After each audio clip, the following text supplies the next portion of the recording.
Shivam here and आज की इस वीडियो में हम बात करने वाले हैं केमिकल बॉन्डिंग के बारे में। तो देखिए हमारी जीओसी कंप्लीट हो चुकी है, उसके क्वेश्चन प्रैक्टिस वगैरह उसका कंप्लीट पैकेज जो है हो चुका है हमारा कंप्लीट। तो उसके बाद मैंने आपसे पोल करवाया था कि अब आपको किस ब्रांच ऑफ केमिस्ट्री में नेक्स्ट चैप्टर चाहिए और आप सबने जो है मेजरली वोट दिया था इनऑर्गेनिक केमिस्ट्री को। एंड इनऑर्गेनिक केमिस्ट्री की बात हो एंड केमिकल बॉन्डिंग की बात ना हो या फिर मैं केमिकल बॉन्डिंग से स्टार्ट ना कराऊं तो ये चीज पॉसिबल नहीं है। क्यों? क्योंकि मैं मानता हूं कि केमिकल बॉन्डिंग जो है वो पूरी की पूरी इनऑर्गेनिक केमिस्ट्री का बेस है। तो देखिए अगर मैं बात करूं 11 तो हम जब है सीरीज वाइज चलते हैं तो सबसे पहले हम क्या पढ़ते हैं कि एटम क्या होता है, जो कि स्ट्रक्चर ऑफ एटम है हमें बखूबी समझाया जा चुका होता है कि हाँ एटम ये होता है, इसकी ये प्रॉपर्टीज होती है, इलेक्ट्रॉन्स क्या होते हैं, प्रोटॉन्स क्या होते हैं, राइट। उसके बाद हम क्या कहते हैं कि एटम की प्रॉपर्टीज क्या रहती है इन पीरियोडिक प्रॉपर्टीज, कि जब हम डाउन द ग्रुप चलते हैं तो क्या होता है, अलोंग द पीरियड चलते हैं तो क्या होता है, इलेक्ट्रोनेगेटिविटी क्या होती है, इलेक्ट्रॉन एफिनिटी क्या होती है, इलेक्ट्रॉन गैरिंग एंथैल्पी क्या होती है, इन सब चीजों के बारे में हमें जो है पीरियोडिक प्रॉपर्टीज समझा देती है। अब उसके बाद जो हमारे पास नेक्स्ट चीज आती है वो ये कि हमारे आसपास कोई भी चीज जो है वो एटम की फॉर्म में प्रेजेंट नहीं है, मॉलिक्यूल या फिर कंपाउंड की फॉर्म में। तो कौन सी ऐसी फोर्स है, क्या ऐसा चीज होती है इनकी एटम्स के बीच में कि वो सिंगली प्रेजेंट ना होने की जगह आपस में कंबाइंड फॉर्म में प्रेजेंट रहते हैं, एक मॉलिक्यूल या फिर कंपाउंड बना लेते हैं। तो उस चीज को हमें क्या समझाता है, उस चीज को हमें समझाता है केमिकल बॉन्डिंग। ठीक है, ये एक पर्सपेक्टिव मेरा केमिकल बॉन्डिंग स्टार्ट करवाने के लिए। दूसरा पर्सपेक्टिव जो ये है कि इनऑर्गेनिक केमिस्ट्री में अगर आप मेजर चैप्टर की तरफ ध्यान दो ना, जो कि आपका measure of the question cover करते हैं, जहां से मेनली आपके क्वेश्चन बनते हैं इनऑर्गेनिक केमिस्ट्री में, वो चैप्टर्स आपके केमिकल बॉन्डिंग को किए बिना नहीं होंगे। क्यों नहीं होंगे? क्योंकि देखिए आप चलो मान लो कोऑर्डिनेशन केमिस्ट्री उठा लो, कोऑर्डिनेशन केमिस्ट्री में मेनली जो कोऑर्डिनेशन बॉन्ड है वो क्या है, वो एक टाइप का कोवेलेंट बॉन्ड ही है, टाइप ऑफ कोवेलेंट बॉन्ड ही है। अगर आपको कोवेलेंट बॉन्ड समझ में नहीं आएगा, अगर आपको बॉन्डिंग के बारे में नहीं पता होगा तो आप कोऑर्डिनेशन केमिस्ट्री नहीं कर सकते हो। ठीक है, तो केमिकल बॉन्डिंग जो है ना, इसके अंदर हमें मेनली जो है कोवेलेंट बॉन्ड को लेके ही बात करनी होती है। कंप्लीट जो चैप्टर है वो कोवेलेंट बॉन्ड को लेके ही डिफाइन करता है कि कोवेलेंट बॉन्ड क्या होता है, इसकी क्या प्रॉपर्टीज होती हैं। उसके बाद हमारे पास दो एटम या तीन एटम जो है वो मिलकर जो कंपाउंड या मॉलिक्यूल बनाते हैं, तो वो मॉलिक्यूल और जो कंपाउंड है वो पर्टिकुलर शेप एक्वायर करता है। तो इसका क्या रीजन है कि ये चीज जो है यही शेप एक्वायर करता है, कोई और शेप एक्वायर नहीं करता है। तो केमिकल बॉन्डिंग को अगर मैं डिफाइन करना चाहूं तो केमिकल बॉन्डिंग क्या है मेरे पास, it is the chemistry of bond. ठीक है, केमिकल बॉन्डिंग क्या है मेरे पास, केमिस्ट्री ऑफ बॉन्ड है। हमें जो डिफरेंट टाइप के बॉन्ड है उनको समझने में हेल्प करती है। देखिए केमिकल बॉन्डिंग के अंदर हमें आइडिया हर तरीके का बॉन्ड के बॉन्ड को लेना, लाइक आयनिक बॉन्ड हो गया, मेटलिक बॉन्ड हो गया, कोवलेंट बॉन्ड हो गया, कोऑर्डिनेशन बॉन्ड हो गया, हाइड्रोजन बॉन्ड हो गया, या फिर डिस्पर्शन फोर्सेस हमारे पास जो है वो डाइपोल डाइपोल हो गई हमारे पास, सब बॉन्ड का आइडिया लेना है। लेकिन मेरे पास जो केमिकल बॉन्डिंग है उसका मेन मोटिव क्या है, उसका मेन मोटिव है कि वो हमें कोवलेंट बॉन्ड के बारे में समझाता है। उसका मेन मोटिव क्या है कि हमें केमिकल बॉन्डिंग के अंदर मेनली कोवलेंट बॉन्ड के बारे में जानना है। तो आज की वीडियो जो है कंप्लीटली इंट्रोडक्शन बेस्ड है कि केमिकल बॉन्डिंग के अंदर हमें क्या क्या टॉपिक्स पढ़ने हैं, कौन सा टॉपिक जो है एग्जाम पॉइंट ऑफ व्यू से इंपॉर्टेंट है, कहां से हमारे पास मेनली क्वेश्चन निकल के आते हैं। ठीक है, तो चलिए स्टार्ट करते हैं। सबसे पहले मैं बात करूं केमिकल बॉन्डिंग को लेके, तो केमिकल बॉन्डिंग में सबसे पहले जो चीज हमें पढ़नी है, जो मैं आपको समझाऊंगा, वो है बॉन्ड क्या होते हैं। ठीक है, तो सबसे पहली चीज जो है वो मैं आपको समझाना चाहूंगा कि बॉन्ड क्या होते हैं, बॉन्ड फॉर्म क्यों होते हैं, और जो बॉन्ड है हमारे पास कितने टाइप के होते हैं, on the basis of energy हम बॉन्ड्स को कैसे क्लासिफाई कर सकते हैं, ताकि आपको एक जनरलाइज्ड अप्रोच मिल जाए बॉन्ड को समझने के लिए। ठीक है, बॉन्ड तो हर किसी को पता होता है, कोवलेंट, आयनिक, मेटालिक, हाइड्रोजन बॉन्डिंग, लेकिन on the basis of the energy difference आपको थोड़ा समझ में आना चाहिए ना कि इस बॉन्ड को मैंने स्ट्रॉन्ग क्यों कहा, इस बॉन्ड को मैंने वीक क्यों कहा। तो सबसे पहले हमें बॉन्ड को लेकर पढ़ना है कि बॉन्ड क्या होते हैं एंड टाइप्स ऑफ बॉन्ड के बारे में हमें देखना है। उसके बाद मैं अगर बात करूं तो मैं केमिकल बॉन्डिंग चैप्टर को जो है ये तो एक अलग सा था, एकदम इंट्रोडक्शन में ही आ जाता है मेरे पास। तो उसके बाद मैं केमिकल बॉन्डिंग को जो है दो पार्ट्स में डिवाइड करता हूं हमेशा। एक तो मेरे पास है फंडामेंटल अप्रोच, एक तो मेरे पास क्या है फंडामेंटल अप्रोच, एंड इस फंडामेंटल अप्रोच में मैं इंटरेस्टेड होता हूं उन सारी थ्योरीज को पढ़ाने में जो कि हमें इनिशियली दी गई थी बॉन्ड को समझने के लिए। ठीक है, फंडामेंटल का क्या मतलब होता है, फंडामेंटल का मतलब होता है जो बेसिक है। ठीक है, तो फंडामेंटल अप्रोच के अंदर मैं आपको उन सारी थ्योरीज के बारे में बताऊंगा जो कि केमिकल बॉन्ड को समझने के लिए इनिशियली जरूरी थी। जो साइंटिस्ट आए थे जिन्होंने इनिशियली केमिकल बॉन्ड को डिफाइन किया कि केमिकल बॉन्ड क्या होते हैं, क्यों बनते हैं, क्या उनकी रीजन होती है बनने के लिए, स्टेबिलिटी के अकॉर्डिंग, कोवैलेंसी के अकॉर्डिंग, वो हर चीज जो है हम फंडामेंटल अप्रोच के अंदर पढ़ने वाले हैं। एंड फंडामेंटल अप्रोच में हमें जो है तीन चीजें पढ़नी है। फंडामेंटल अप्रोच के अंदर हमें तीन चीजें पढ़नी है। सबसे पहले हमारे पास आती है लैविश अप्रोच। सबसे पहले जो साइंटिस्ट आए थे जिन्होंने बॉन्ड को डिफाइन किया था on the basis of their stability, कि मेरे पास दो एटम जो है स्टेबिलिटी के कारण बॉन्ड को बनाते हैं, तो वो कौन थे मेरे पास? सबसे पहले जो आए वो थे लेविश अप्रोच। ठीक है, लेविश साइंटिस्ट थे और उनके अप्रोच को क्या कहते हैं? लेविश अप्रोच कहते हैं। तो सबसे पहले हम लेविश अप्रोच को देखने वाले हैं। उसके बाद मेरे पास जो सेकंड है वो है मेरे पास Sugden singlet electron theory, Sugden singlet electron theory. ठीक है, उसके बाद हम बात करने वाले हैं सर्जन सिंगलेट इलेक्ट्रॉन थ्योरी के बारे में।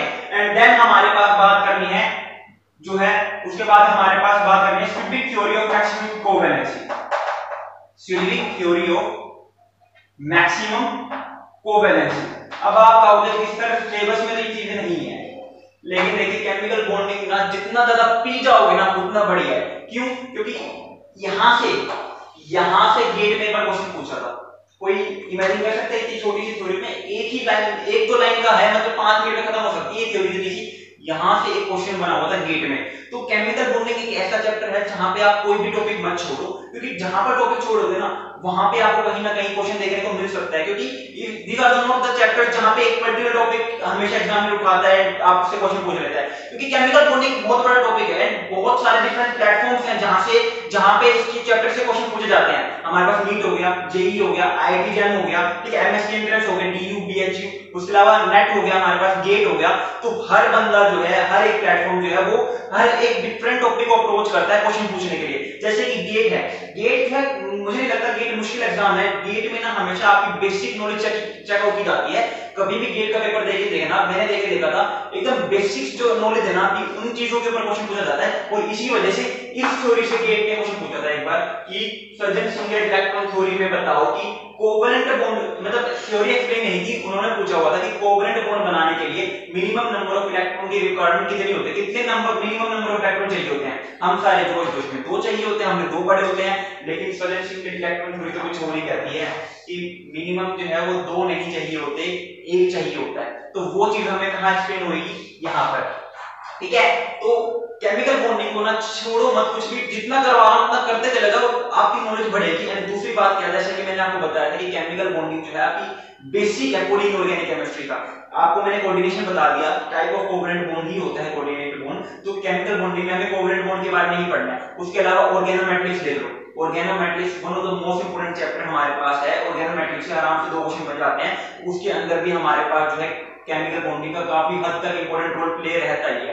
उसके अलावा एस ब्लॉक है, पी ब्लॉक है, एस ब्लॉक और पी ब्लॉक में हमारे पास डिफरेंट जो मॉलिक्यूल्स बनते हैं, जो कंपाउंड्स बनते हैं, लाइक बोरेन हो गया, डाइबोरेन हो गया, इनके फॉस्फोरस कंपाउंड हो गया, हमारे पास बहुत सारे कंपाउंड हमें पढ़ने होते हैं। उन कंपाउंड की कितनी कोवैलेंसी है, वो कंपाउंड क्यों बन रहे हैं, ये कंपाउंड ऑक्टेट क्यों अपना इंक्रीज कर रहे हैं, ये सारी की सारी चीजें हमें कहां पढ़नी होती है? ये सारी की सारी चीजें हमें केमिकल बॉन्डिंग भी तो पढ़ाती है ना।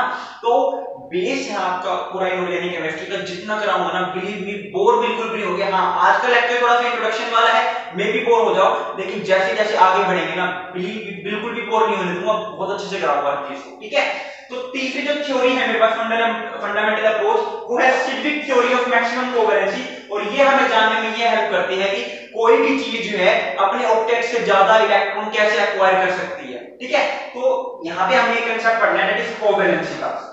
तो हर एक टॉपिक का अपना अपना मतलब है। देखो, कोवैलेंसी मुझे समझाना ही था, क्यों ना मैं आपको कोवैलेंसी इस थ्योरी के थ्रू समझा दूं। एक थ्योरी कवर हो जाएगी, साथ ही साथ एक पोर्शन आपका कवर हो जाएगा, तो कुछ ना कुछ आपकी नॉलेज इंक्रीज होगी एडिशनल। ठीक है, इसीलिए मैंने फंडामेंटल अप्रोच में इन तीनों चीजों को रखा है। ये तीनों अप्रोच जो है वो एकदम फंडामेंटल है, बेसिक है, और हमें कहीं ना कहीं जो बॉन्ड है, जो इनिशियल टाइप में बॉन्ड को लेकर समझा जाता था, उनको जिस तरीके से डिफाइन किया जाता था, उस चीज को लेकर हमें समझाते हैं। ठीक है, तो हमारे पास दो चीजें हमने पढ़ ली है, एक फंडामेंटल अप्रोच और एक हमने देख लिया है कि बॉन्ड क्या होती है। उसके बाद हमें जो बात करनी है वो है मॉडर्न अप्रोच को लेकर। केमिकल बॉन्डिंग का most of the major portion है वो आता है मेरे पास मॉडर्न अप्रोच को लेकर, जहां पे बच्चों को दिक्कत होती है, जहां पे बच्चे कंफ्यूज हो जाते हैं, और जो चीज बच्चों को तंग करती है और जिसकी वजह से बच्चों को केमिकल बॉन्डिंग पसंद नहीं आती है, वो है modern approach. And modern approach में मैं जो है क्या क्या चीजें इंक्लूड करता हूं। सबसे पहले मेरे पास आती है VSEPR theory, that is valence shell electron pair repulsion theory. अगर आप कहीं ना कहीं इनके नाम पर जाओगे ना, तो चीजें आपको यूं समझ में आने लग जाएगी। दोबारा क्या डेफिनेशन है? Valence shell electron pair repulsion.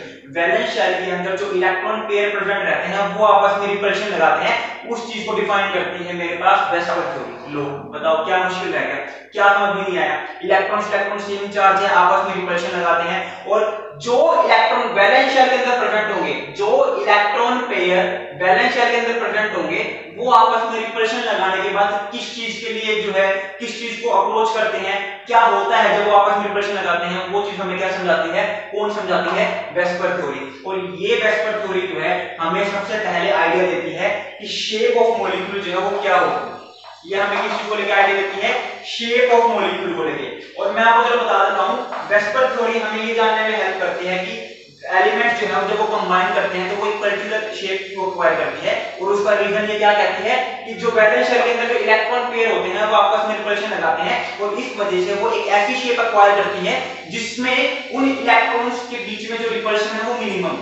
बताओ valence shell electron pair repulsion theory खत्म हो गई, इससे ज्यादा कुछ बताने के लिए था एक्सेप्ट एग्जांपल। ठीक है, तो इसीलिए कहा आज का लेक्चर थोड़ा सा बोरिंग हो सकता है क्योंकि इंट्रोडक्शन है, बट केमिकल बॉन्डिंग जब आप स्टार्ट करोगे तो पहले पेज पर अपना इंट्रोडक्शन लिख लो कि हमें ये चीजें पढ़नी है आगे जाके, ताकि आपको आइडिया रहे। ठीक है, उसके बाद मेरे पास जो नेक्स्ट थ्योरी है वो है पीडीटी, मोस्ट इंपोर्टेंट।